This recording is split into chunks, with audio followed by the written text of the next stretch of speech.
우리는 살아가다 보면 어느 것이 하나님의 뜻인지 혼란스러울 때가 있습니다. 제가 만약 다윗이 돼서 오늘 말씀의 상황을 경험한다면 지금 다윗이 경험하는 이 상황이 참 혼란스러울 수도 있고, 또 하나님의 뜻, 이 상황이 하나님이 나에게 주신 좋은 기회가 아니야? 라는 뜻으로 혼란스럽게 또 하나님의 뜻으로 받아들일 수도 있겠다는 생각을 해보게 되었습니다. 오늘 우리가 함께 읽은 말씀에서 다윗은 엔게디 광야에 사울왕을 피해서 있었습니다. 블레셋과 싸움을 하고 돌아오던 사울에게 누군가가 알려줬죠. 다윗이 엔게디 광야에 있다고 말을 해주었습니다. 사울은 이 성경 말씀을 보면 온 이스라엘에서 택한 사람 3,000명을 거느리고 다윗을 잡으러 왔다고 말하고 있습니다. 온 이스라엘에서 택한 사람 3,000이라는 표현은 정예병 3,000이라는 표현입니다.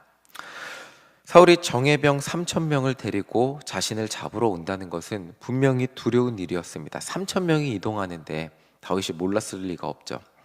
다윗은 사울왕을 피해서 어느 굴 하나 깊숙한 곳에 도망쳐 있었습니다. 피해 있었습니다. 이 엔게디라는 곳의 지형은 굴이 많이 있습니다. 많이 있는 곳이었는데, 그런데 하필 사울왕이 그렇게 많은 굴이 있는 곳 중에 한 곳을 택해서 용변을 보러 왔는데, 마침 그 굴이 다윗이 숨어 있던 굴이었습니다. 굴이 정말 많아요. 많은데 그 중에 하나에 들어왔는데 다윗이 숨어 있던 굴이었습니다. 우연도 이런 우연이 있을까요? 이렇게 많은 굴들 중에서 하필 다윗, 내가 숨은 굴에 사울이 들어와서 용변을 보고 있다는 것은, 그것을 어떻게 받아들이고 어떻게 해석해야 될까요? 용변을 보는 순간 사울왕은 무방비 상태가 됩니다. 얼마든지 다윗이 마음만 먹으면 사울왕의 생명을 빼앗을 수 있는 아주 좋은 기회였습니다. 다윗이 마음만 먹었다면 얼마든지 이 괴로운 도망자의 삶을 마칠 수 있는 그런 상황이 되었습니다. 이 모든 것을 다윗의 관점에서 다윗에게 이기적으로 해석한다면 하나님이 주신 좋은 기회라고 얼마든지 해석하고 받아들이고 행동할 수도 있는 것이었습니다. 그리고 또 한 가지, 다윗이 이렇게 자기에게 유리하게 해석할 수 있도록 도와주는 사람들이 있었어요. 우리 4절 함께 읽어보겠습니다. 이 4절 혼자만 다윗이 그렇게 생각했다고 성경에 나오진 않지만 상황이 그렇게 흘러가는데 주변 사람들이 이렇게 말을 해줍니다. 우리 4절 함께 읽어보겠습니다. 다윗의 사람들이 이르되 보소서, 여호와께서 당신에게 이르시기를 내가 원수를 내 손에 넘기리니 내 생각에 좋은 대로 그에게 행하라 하시더니 이것이 그 날이니이다 하니 다윗이 일어나서 사울의 겉옷자락을 가만히 베내라. 다윗과 함께 숨어있던 사람들이 이게 그냥 그럴 수 있을까? 다윗이 지금 성경에는 정확히 나오진 않지만 다윗이 어떤 마음을, 이 상황을 어떻게 해석했더라라고 정확히 설명이 나오진 않지만 분명한 것은 다윗과 함께 숨어있던 사람들이 다윗에게 말해주고 있습니다. 사울이 자신들이 숨어있던 그 굴에서 용변을 보니까 그 모습을 보고 함께 숨어있던 다윗의 최측근이 이렇게 말하는 거예요. 여호와 하나님께서, 하나님의 이름을 다윗 대장님, 이게 좋은 기회입니다 라고 말하는 게 아니고 여호와 하나님께서 사울의 생명을 다윗의 손에 넘겼다고 자기들이 해석해서 말해주고 있어요. 좋은 기회니까 빨리 이 상황을 마무리하고 우리가 사울의 생명을 취하고 끝내죠, 이렇게 말하는 게 아니고 여호와 하나님의 이름을 이용해서 이 상황을 설명하고 다윗에게 알려주고 있습니다. 자신들에게 유리한 해석을 가지고 하나님의 이름을 이용해서 다윗에게 말하고 있습니다. 지금 이렇게 이 상황만으로 다윗은 충분히 혼란스러울 수 있을 거예요. 그리고 다윗과 함께하는 사람들까지도 하나님이 다윗에게 사울의 생명을 취할 수 있도록 주신 상황이라고 그러니까 설명을 해주면서 다윗에게 하나님의 뜻이 이런 것입니다 라고 받아들이게 이렇게 설득하는 것 같이 말하고 있습니다. 그래서 다윗의 마음이 어떤 것이었는지 지금 혼란스러워했더라 이런 설명조차도 성경에 없기 때문에 만약에 제가 다윗이었다면 혼란스러울 수 있겠다라는 생각만 가지고 설명을 드려보지만 한 가지 유추해 볼 수 있는 다윗의 행동이 있습니다. 그것이 뭐냐면 다윗이 조용히 사울에게 다가가서 사울의 옷자락을 벤 것입니다. 그냥 다윗도 그냥 아무 행동을 안 하진 않았어요. 사울의 옷자락을 베긴 했어요. 다윗의 마음을 정확하게 알 수는 없지만 가만히 다가가서 사울의 옷자락이라도 뱄습니다.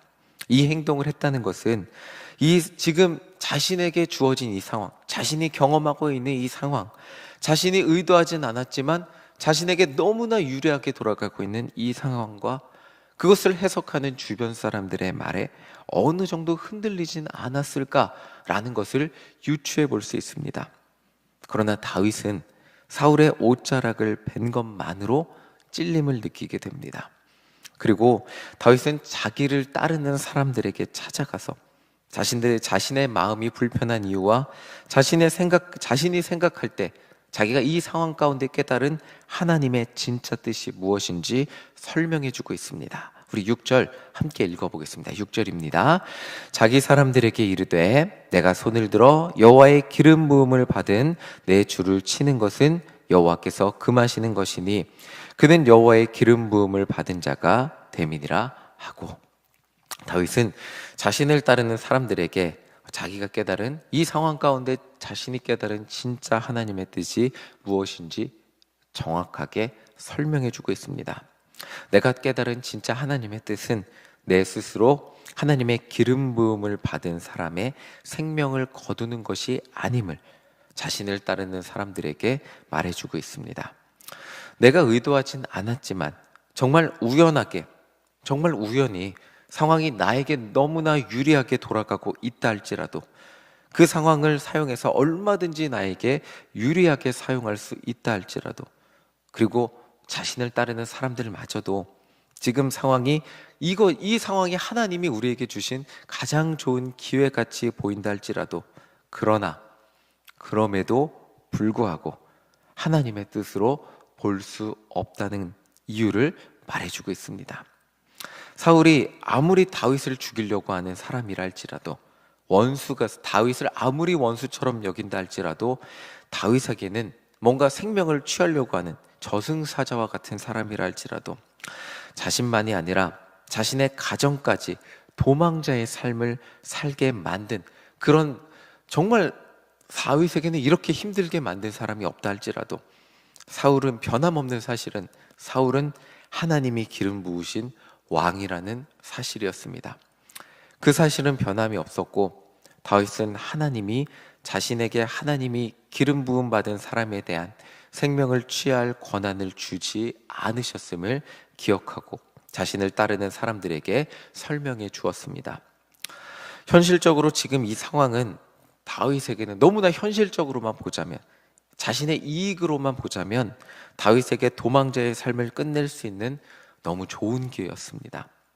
그리고 자신에게 유리하게 설명한다면 얼마든지 하나님이 이 상황을 주셨어 라고 말할 수도 있겠지만, 다윗이 볼 때 이 상황에서 사울왕의 생명을 취하는 것은 하나님의 뜻이 아니었다는 것입니다. 옳은 일이 아니었다는 거죠. 그리고 7절을 보면 다윗은 자신만이 아니라 자신을 따르는 모든 사람들에게 사울왕의 생명을 취하지 못하도록 하고 사울이 무사히 용변을 마치고 그냥 나갈 수 있도록 합니다. 현실적으로 볼 때 다윗의 이런 행동은 미련하죠. 그리고 정말 다윗이 사울의 생명만 취했다면 도망자의 삶을 끝낼 수 있지 않았을까요? 이 기회를 놓친다는 것은 기약 없는 도망자의 삶을 계속해서 자기만이 아니라 자기를 따르는 사람들까지도, 그리고 자기의 가족들까지도 기약 없는 도망자의 삶을 살아가기를 선택했다는 것입니다.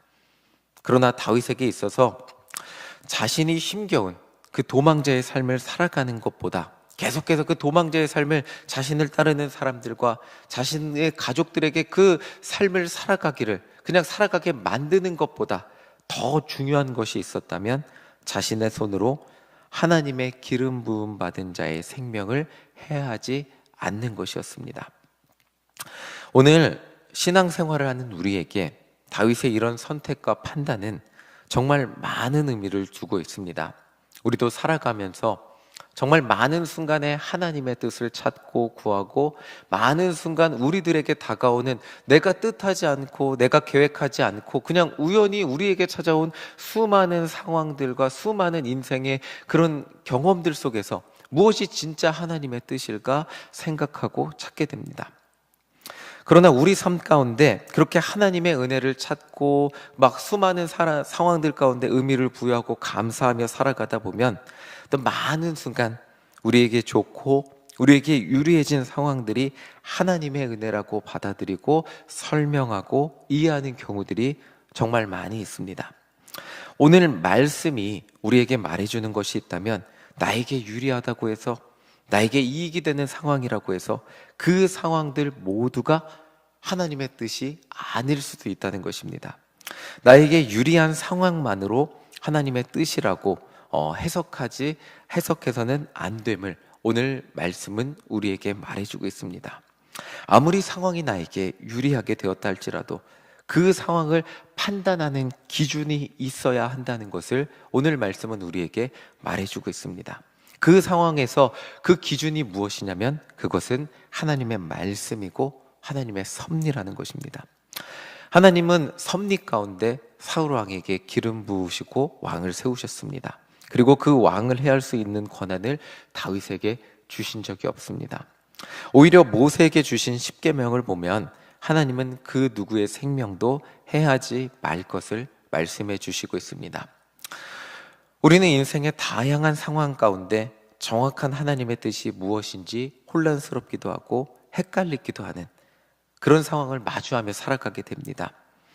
이러한 우리의 인생 가운데에서 하나님의 뜻을 정확하게 판단하고 이해하고 받아들이기 위해서 필요한 것은 말씀의 기준을 아는 것입니다.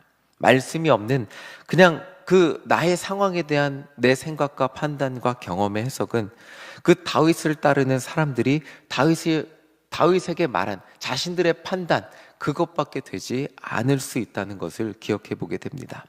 사실 오늘날 우리의 신앙생활을 하면서 내가 기도해 보니까, 내가 경험해 보니까 하나님이 우리에게 이렇게 말씀하신 것 같아요 라고 하는 그런 해석들이 우리에게 너무나 많은 것을 경험하게 됩니다. 그런데 말씀이 기초가 되지 않은 우리 삶의 해석은 코에 걸면 코걸이, 귀에 걸면 귀걸이가 되는, 나에게 유리하게 설명하게 되는 그런 상황들이 많은 것을 경험하게 됩니다. 하나님의 말씀에 비추어 우리 삶의 상황을 해석하고 이해할 때 비로소 우리 삶 가운데 역사하시는 진짜 하나님의 뜻이 무엇인지 깨달을 수 있게 된다는 것입니다. 나에게 유리하다고 그것이 다 하나님의 뜻이 아닐 수 있음을, 그리고 오늘 말씀을 통해 그 상황이 나에게 그렇게 유리하게 보인다 할지라도 사람들이 모두 하나님의 뜻이 여기에 있다고 말한다 할지라도 말씀에 비추어, 정말 말씀에 비추어 그것이 하나님의 뜻이 아니라고 여겨진다면 그 자신의 유리함과 이익마저, 얼마나 이거 계속해서 도망자의 삶을 산다는 것은 자기 혼자만이 그런 것이 아니잖아요. 아까 말씀드렸지만 자기 가족에게, 자기를 따르는 사람들에게 그 기약 없는 도망자, 어떻게 하다 보면 계속해서 도망자의 삶을 살다 보면 왕으로서 자신들을 죽이려고 하는 그 생명을 걸어야 되는 상황이 찾아올 수도 있습니다. 그 삶을 살아가는, 그것을 선택하는 다윗의 모습을 보게 됩니다. 그러나 말씀이 우리에게 이야기해 주는 것은 오늘 말씀 앞에서 우리 안에 이러한 결단이 일어나는 우리 모두가 되시기를 간절히 소망합니다. 그리스도인의 삶을 살아가다 보면 우리에게 유혹이 찾아옵니다. 그것은 뭐냐면 나의 이익을, 나의 잘됨을 하나님의 뜻으로 포장해서 말하고 싶은 유혹들, 그 수많은 유혹들을 이겨내고 말씀에 비추어 하나님의 뜻을 지혜롭게 분별할 수 있는 우리 모두가 되시기를 간절히 소망합니다. 말씀이 나의 삶의 기준이 될 때 정말 어렵고 힘들어도 하나님의 뜻이 무엇인지 분별하게 되고, 쉬운 길이 아니라, 이익이 되는 길이 아니라, 나에게 잘 되는 길이 아니라 하나님이 원하시는 길을 분별해서 걸어가기를 선택할 때 결국 하나님이 사용하시는 하나님의 종 다윗이 된 것처럼 하나님이 사용하시는 우리 모두가 되시는 그 하나님의 은혜 가운데, 하나님이 예비하신 그 길을 온전히 걸어가는 우리 모두가 되시기를 간절히 소망합니다. 아멘.